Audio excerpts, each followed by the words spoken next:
Meanwhile, in Palmview, people wondered what the Lobos would be able to do this year without Javier Fermat as their quarterback. The answer is they'll do quite well. They're running 2 quarterbacks, but one of them has accounted for 14 of the Lobos' 16 touchdowns. Here's Brendan Fitzgerald.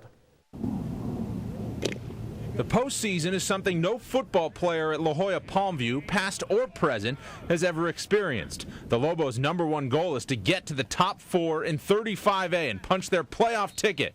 This season, they have that chance. Well, we're taking more of a workmanlike attitude. Obviously, we were in a good position last year, and the bottom sort of fell out there towards the end. We're just trying to keep the kids level-headed. We've been working hard, and we really want to make history in Palmview High School and make the playoffs. After losing one of the top offensive playmakers in the Valley, Palmview has regrouped and is enjoying a solid start, and the offense hasn't skipped a beat. Erasmo Gonzalez and Abel Martinez have shared snaps at quarterback, but it's Martinez that has been responsible for most of the scoring. I don't take all the credit. I mean, I couldn't have done it with the line in front and with the receivers. The receivers done awesome blocking outside, and the line's just doing a heck of a job. He's just a great kid. I mean, the sky's the limit for him. You know, you can see every day in practice how more comfortable he's getting in the offensive system. We have chemistry with the receivers, chemistry with the line. We trust each other now, and we know that once the time comes, we can trust on each and every one of us to make big plays. Coach Manny Flores says the senior signal caller is still learning the Lobos' new offense,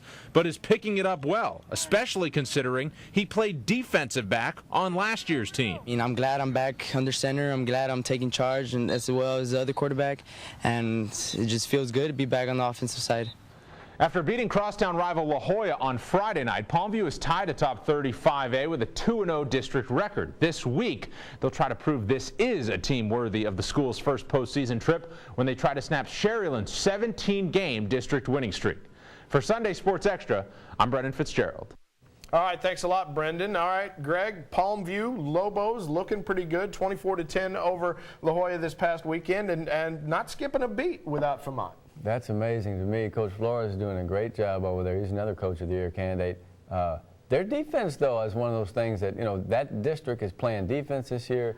Palmview is doing well. This guy, Enrique Escontrias, and I get A for my Spanish pronunciation on that, apparently had a big game, 3 sacks. He's had a ton of plays. We're going to see what they're all about. I expect them to make a good account of themselves. They don't. It's like PSG North and Harlingen. They don't have to win, although they want to win, but they can't get blown out, because then all that hard work and all that momentum goes down the tube. They got to play hard. Yeah, speaking of 35A and defense, Joe, I mean, it does look like between Palmview and Sharyland's defense and that Roe McAllen game was pretty much a defensive struggle, and what McAllen Memorial's being able to do, we're going to have to stop labeling 35A as the wide open all offense district, aren't we? Well, I agreed, and Donna Sharyland defined that to a T for this year, that the defense was what ruled the day, and you're right, it's going to be a defense that wins this district, I believe, when it comes down to it.